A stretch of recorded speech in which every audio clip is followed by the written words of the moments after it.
The original Proud Family series is widely praised for how it embraced serious, real-world issues while remaining accessible and entertaining to younger audiences. From race and class to family dynamics and peer pressure, the show didn't shy away from tackling topics that many animated series wouldn't dare touch. And in many ways, it succeeded. But like many shows, especially from this era, it also stumbled. And one area where it truly missed the mark is in the handling of stereotypes and colorism.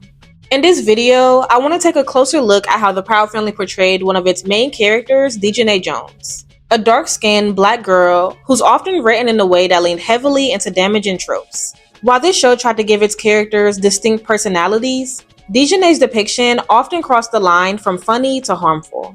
Dijonay is a character who receives a lot of hate within the fandom. She's frequently called a bad friend, loud, boy crazy, and messy. And to be fair, some of these traits were intentionally written into her character for comedic effect.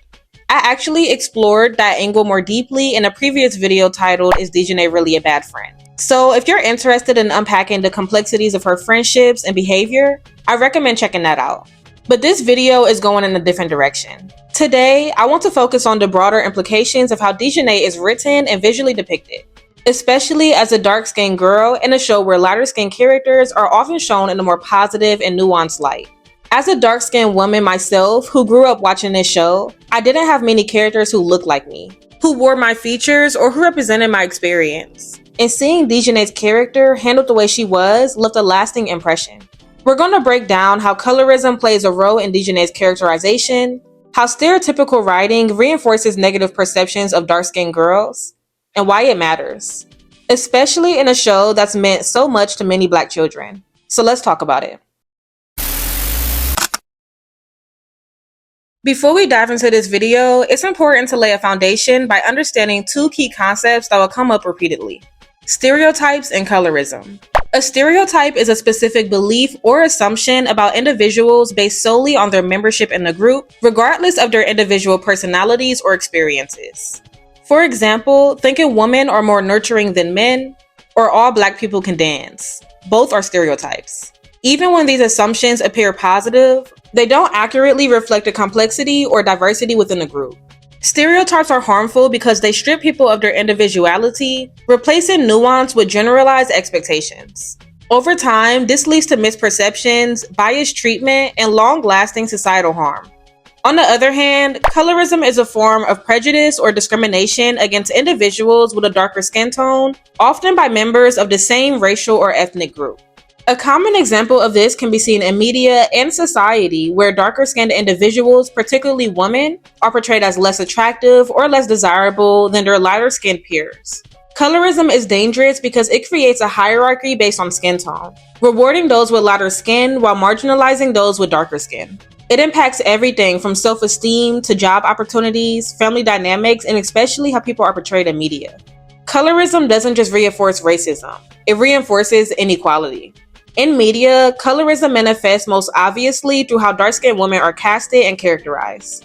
Far too often, they are placed in one-dimensional roles that lean into harmful tropes, portrayed as loud, angry, irresponsible, or emotionally unstable. Instead of giving them space to be complex, vulnerable, and aspirational, they're reduced to stereotypes that shape how audiences view and value Black women in real life. Take Tasha Smith, for example. She's frequently cast in roles that reflect this pattern. In the movie Daddy's Little Girls, she plays Jennifer, who is a toxic and neglectful mother who's verbally and emotionally abusive. Her character is antagonistic, emotionally reckless, and shows no redeeming qualities. This isn't an isolated case either. In the movie ATL, she plays yet another stereotypical quote-unquote ghetto mother who's loud, harsh, and emotionally unavailable. And in Tyler Perry's Why Did I Get Married, she plays Angela, a confrontational, aggressive wife who often creates chaos within her marriage. While these characters are written to be dramatic or humorous, they follow the same formula, painting dark-skinned women as problems, not people. This continued pattern reinforces the idea that darker-skinned women are not worthy of sympathy, softness, or complexity. Contrast that with the kinds of roles often given to lighter-skinned Black actresses. For example, Tracee Ellis Ross in Blackish is intelligent, elegant, nurturing, and career-driven. Yara Shahidi in Grownish plays a socially conscious and well-rounded young woman. These roles offer dignity and depth, showcasing lighter-skinned women as desirable, capable, and aspirational. The disparity is hard to ignore, and it speaks volumes. These media patterns create real-world consequences.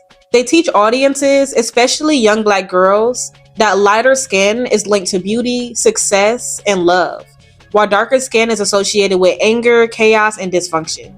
It's not just about screen time, it's about the message. That brings us to Dijonay Jones from the Proud Family, a character who, despite being animated, is a reflection of these harmful ideas. Dijonay is the darker-skinned friend in Penny Proud's circle, and while she's often used for being comedic relief, her character is buried in both racial stereotypes and colorist undertones. She's portrayed as loud, impulsive, boy-crazy, and often disloyal, traits that are rarely balanced with positive or redeeming qualities. Her sassiness and exaggerated behavior are played for laughs, but when you peel back the layers, it becomes clear that her character is a caricature of harmful stereotypes about dark-skinned girls. Meanwhile, Penny Proud, who is lighter-skinned, is calm, responsible, and morally sound, serving as a direct contrast to Dijonay. This dynamic perpetuates the narrative that darker-skinned girls are less desirable, less respectful, and less lovable. Dijonay's portrayal gets even more troubling when you consider how little her character is allowed to grow. She isn't given the space for meaningful development or emotional depth. She's stuck in the role of the quote-unquote ghetto friend, the sidekick, the joke. And these traits aren't random, they're intentional. Her dark skin is coded as undesirable. She's portrayed as a charity case coming from a household with 9 younger siblings in a 3-bedroom home. Her parents are shown as irresponsible, continuing to have more children that they can't care for. Dijonay herself is shown as unmotivated in school and lazy about her education. Her choices paint a very specific picture, one rooted in stereotype and colorist ideology. Even her name, along with her siblings' names, for example, Tabasco, Paprika, and Nutmeg, are meant to be funny, but they come at the expense of dignity.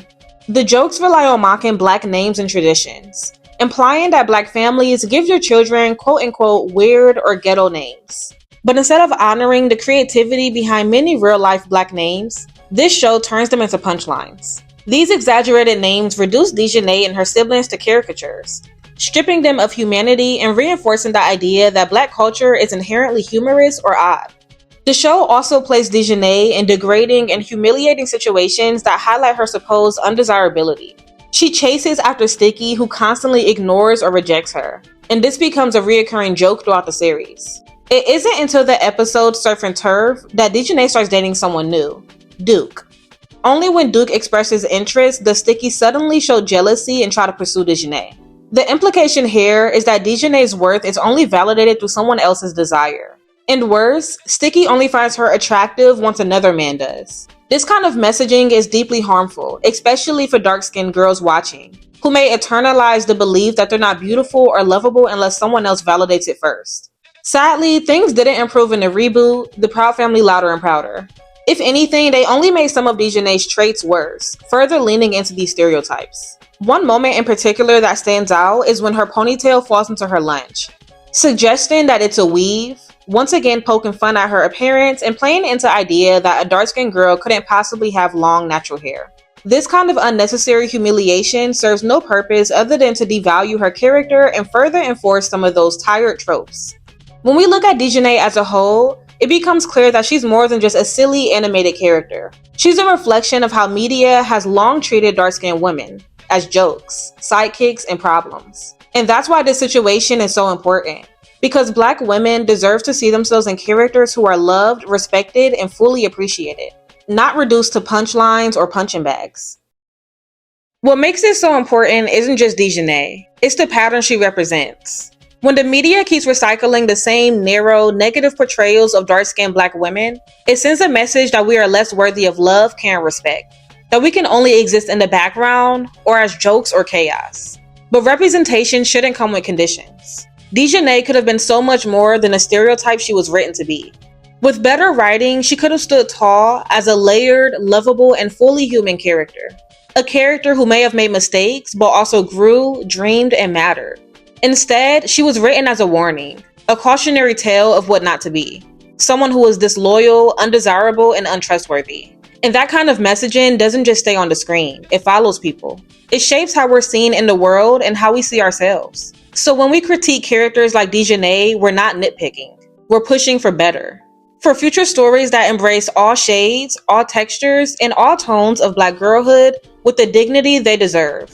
Because representation isn't just about being visible, it's about being valued. And every Black girl, every single one, no matter their skin tone, deserves to feel valued and respected.